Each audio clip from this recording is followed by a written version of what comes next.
Hello hi नमस्कार है और स्वागत है आप सभी का आपके अपने उत्कर्ष के ऑनलाइन स्कूल में।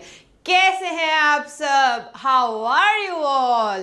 फटाफट से आ जाइए एज टुडे आज हमारा एक बहुत ही इंटरेस्टिंग सा टॉपिक है एंड जैसे आप सब जान सकते हैं दैट इज प्रीपोजिशंस। क्या होते हैं प्रीपोजिशंस? प्रेपोजिशंस खुद बता रहे हैं ये हमें, जो किसी की पोजीशन के बारे में बताता है, जो नाउन के बारे में, नाउन की पोजीशन के बारे में हमें बताए, उन्हें हम प्रेपोजिशंस कहते हैं। राइट? प्रेपोजिशंस उसकी डायरेक्शन, उसका प्लेस, उसका लोकेशन, टाइम, सारी चीजें उन वर्ड्स के द्वारा हमें पता चलती है।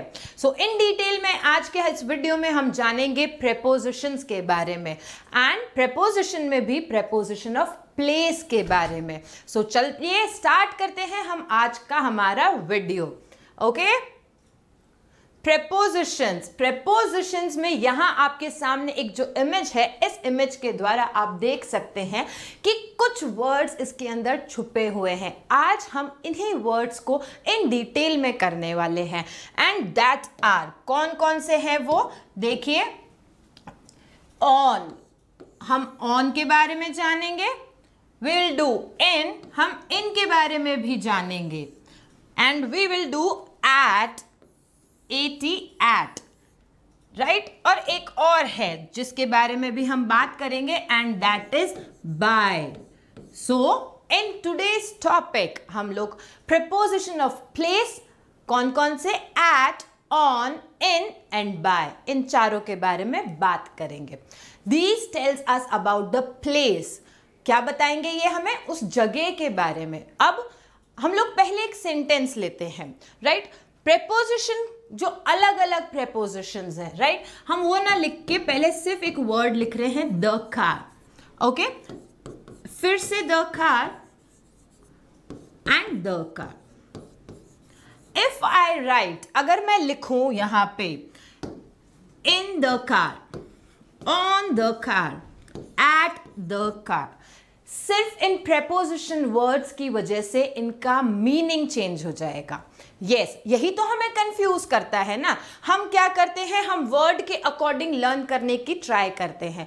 बट अगर मैं कहती हूं, इफ आई से I am sitting in the car, मैं कहां बैठी हूं? कार के अंदर। तो इन द कार का मतलब हो जाता है अंदर। इफ आई से I am sitting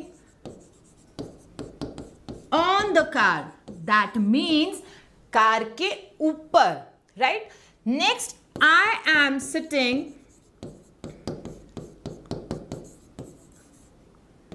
at the car, that means car के साइड वाली जगह, कार के नियर बाय। ओके, सो ये हमने बेसिकली देखा कि जब एक ही वर्ड है, हमारा यहाँ नाउन है कार, उसके आगे जब हम अलग अलग प्रेपोजिशन वर्ड यूज करते हैं तो उसका मीनिंग चेंज हो जाता है। अब हम क्या करेंगे, एक एक प्रेपोजिशनल को एक एक अलग अलग तरीके से देखते हैं। सो स्टार्ट करते हैं। सबसे पहले हम प्रेपोजिशन की डेफिनेशन। ओके, प्रेपोजिशन जो खुद बताता है, क्या बता रहा है हमें? दैट प्री एंड पोजिशन, जो किसी की स्थिति के बारे में बात करे। A preposition is a word which is placed before a noun or a pronoun. जो किसके बारे में बात करे? नाउन और प्रोनाउन के बारे में बात करे, उसका रिलेशन बताए किसी के साथ। Okay, in the sentence, sentence में जो भी हमारा नाउन है या प्रोनाउन है उसके साथ में उसका क्या रिलेशन है उसको शो करता है।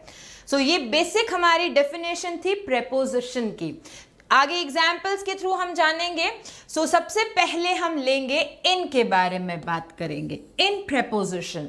ठीक है, इन हमें क्या बताता है? एनक्लोज्ड स्पेस है। एनक्लोज्ड स्पेस का मतलब क्या हुआ? जो चारों तरफ से घिरी हुई है, बंद है, इस तरह की जो जगह होती है उसके लिए इन वर्ड यूज होता है। या फिर इन कहाँ यूज होता है? एरियाज और सिटीज के लिए भी, एरियाज, सिटीज एटसेट्रा, इनमें भी इनका यूज होता है।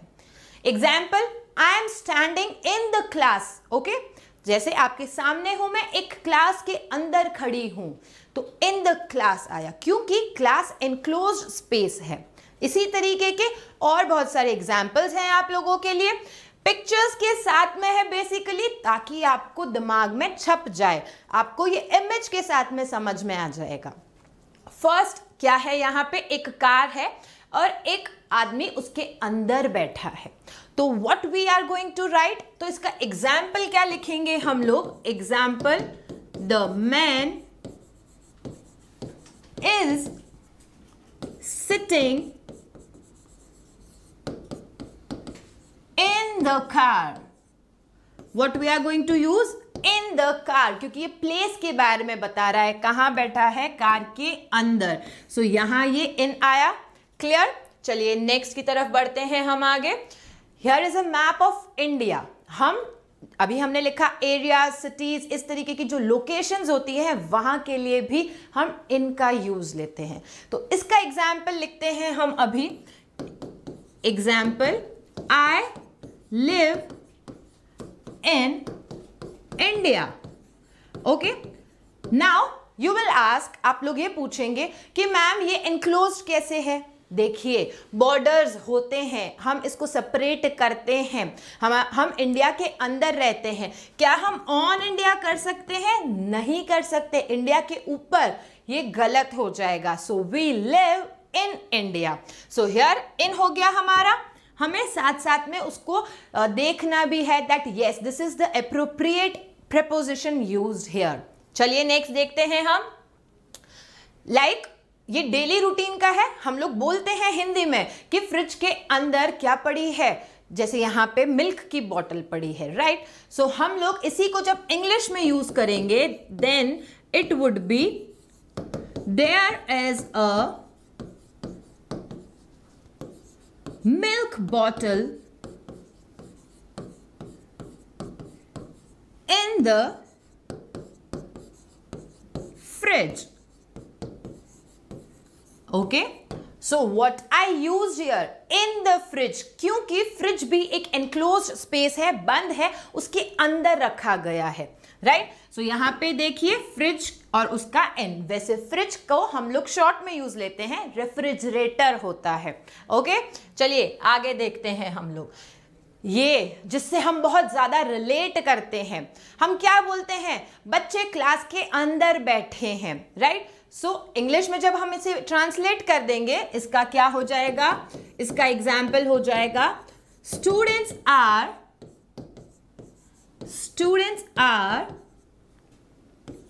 sitting in the classroom.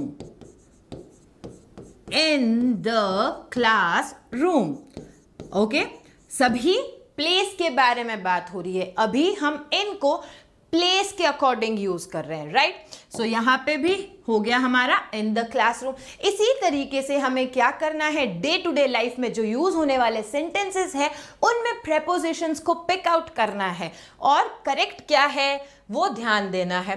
Like this हम लोग एसएसटी में बहुत पढ़ते हैं, साइंस में देखते हैं, सोलर सिस्टम के बारे में भी पढ़ते हैं, राइट। तो सोलर सिस्टम का बेसिकली क्या है, there are 8 planets in the solar system। अब आप कहेंगे सोलर सिस्टम को भी, यस, सोलर सिस्टम को भी हम कहाँ यूज करेंगे, एज अ एनक्लोज्ड स्पेस। क्यों? क्योंकि वो अलग से एक जगह है। तो इसका एग्जाम्पल क्या हो जाएगा, देयर आर 8 planets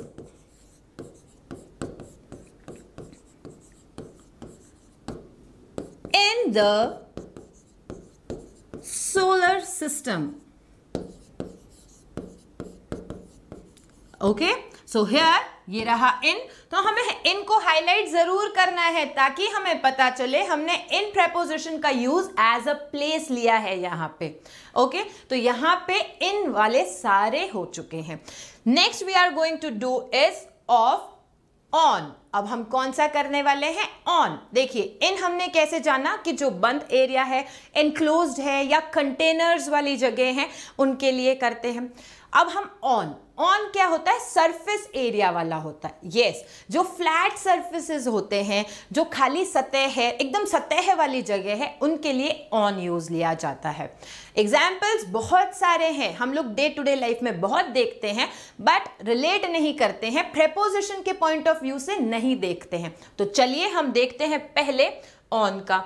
लाइक हम बैठते हैं तो क्या होगा? ये A child is sitting on the stool, क्योंकि वो स्टूल पर बैठा है, स्टूल में नहीं बैठा है। अगर आप हिंदी को और इंग्लिश को ट्रांसलेट करके ज्यादा करने की कोशिश करेंगे प्रेपोजिशंस, तो गड़बड़ हो जाएगी, बिकॉज हिंदी में हम कई बार ऐसे शब्द यूज लेते हैं जो इंग्लिश में ट्रांसलेट करते ही मीनिंग अलग हो जाता है।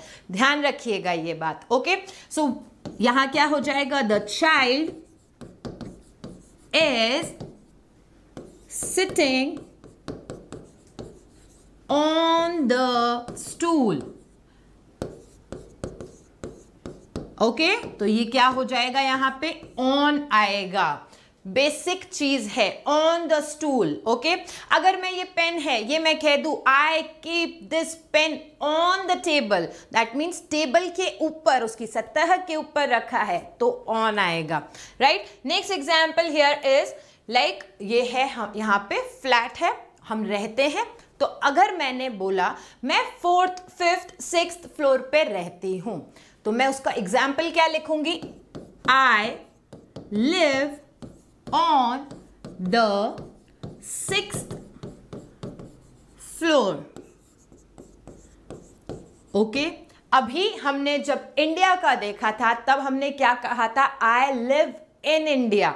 सब कंपैरिजन वाले हैं, साथ साथ में देखते रहिएगा। लेकिन यहां मैं क्या कह रही हूं? On the 6th floor, that means कि हम 6th फ्लोर पर रहते हैं, 6th फ्लोर में रहते हैं नहीं। हिंदी में करेंगे गड़बड़ हो जाएगी।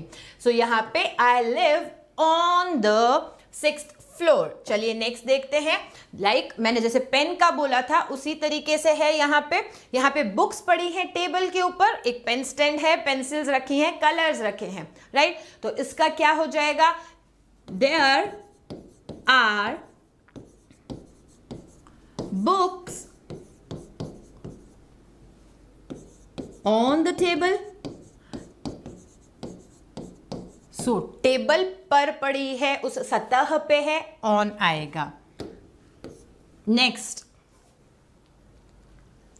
Is at. देखिए, इन हमने देख लिया, ऑन हमने देख लिया, अभी प्रेपोजिशन ऑफ प्लेस में एट। एट क्या बताता है?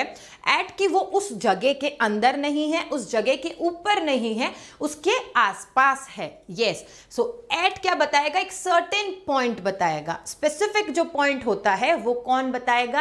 एट बताएगा। ओके, जैसे हम कहीं पे खड़े हैं, तो I am standing at market place, तो मैं मार्केट प्लेस के पास में कहीं खड़ी हूं, तो एट आएगा। क्लियर? चलिए और एग्जाम्पल्स देखते हैं हम लोग। यहां जैसे एक बच्चा है जो घर के अंदर भी नहीं खड़ा है, घर के ऊपर भी नहीं खड़ा है। Right, not in the house, not on the house, it is at the.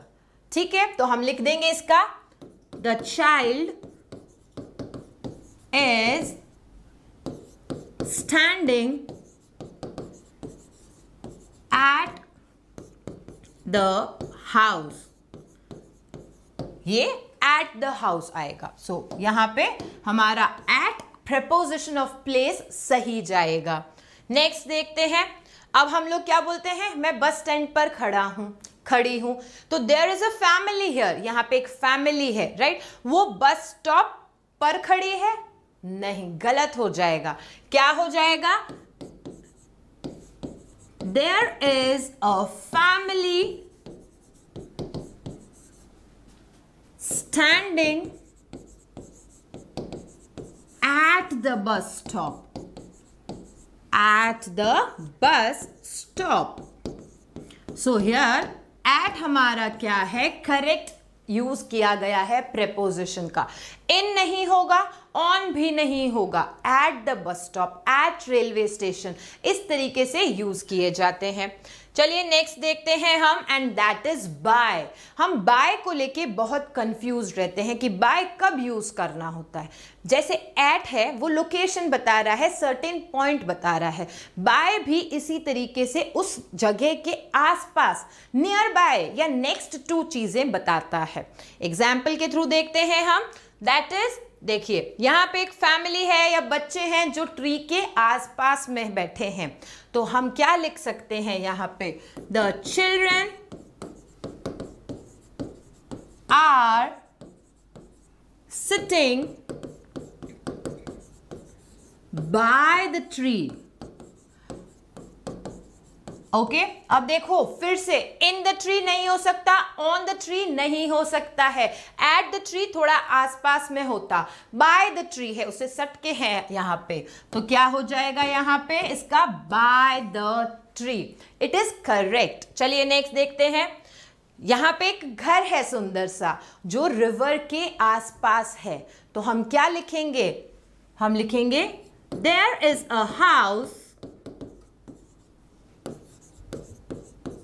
by a river, by a river, यहां पे by आएगा, रिवर के पास है, नेक्स्ट टू है या नियर टू है।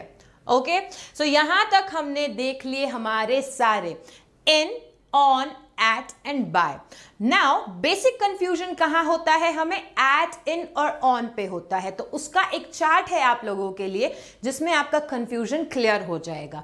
कुछ वर्ड्स हैं जिनके साथ फिक्स्ड होते हैं, जैसे I am at home, I am at work, I am at university. आप कोई भी सेंटेंस बना सकते हैं, ये कुछ बेसिक यहाँ पे वर्ड्स के साथ में फिक्स हो चुके हैं, right. At college, at the bus stop, जिसका तो हमने ऑलरेडी ही ले लिया था, and at the traffic lights. उसी तरीके से इन, तो इन द हाउस होता है, इन अ कार हमने देखा था, in a helicopter, in a boat, in a taxi, in a traffic jam. तो देखिए आप लोग यहाँ पे एट होम लेकिन इन हाउस होता है। उसी तरीके से चलिए ऑन की तरफ चलते हैं। On the left of the road हम लोग यूज लेते हैं कि वेयर आर यू स्टैंडिंग। अगर हम पूछते हैं आप कहाँ खड़े हैं, तो यू से I am standing on the left of the road, इसी तरीके से बोलते हैं। तो वही कुछ फिक्स हैं, जैसे on the corner, on a train, on a plane, on a ship, on a bus और on the way. I am on the way, हम कभी लेट भी हो जाते हैं तो हम बोलते हैं I am on the way, आ ही रहा हूं बस। सो ये फिक्स्ड प्रेपोजिशंस की तरह इन वर्ड्स के साथ में फिक्स हैं। बट फिर से याद दिला दूं, वर्ड्स के अकॉर्डिंग अगर आप याद करेंगे तो आप कंफ्यूज भी हो सकते हैं। कई बार उस सेंटेंस में उसका मीनिंग कुछ और होता है जो हमने ऑलरेडी देखा है। सो आज के इस वीडियो में हमने किस किस के बारे में जाना, हमने जाना था at, on and in, by. Okay, एक लास्ट में एक टिप है आपके लिए, एक बोनस है, दैट इज कि एट जो है वो 1D, that is one dimensional होता है, राइट।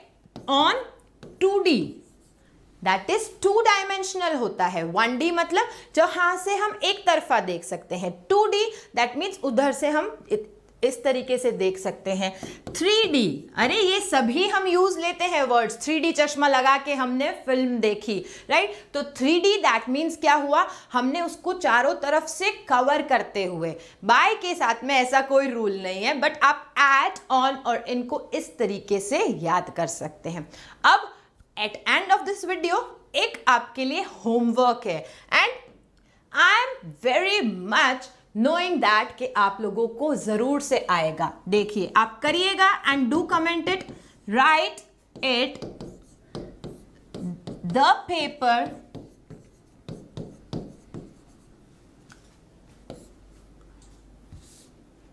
Of your notebook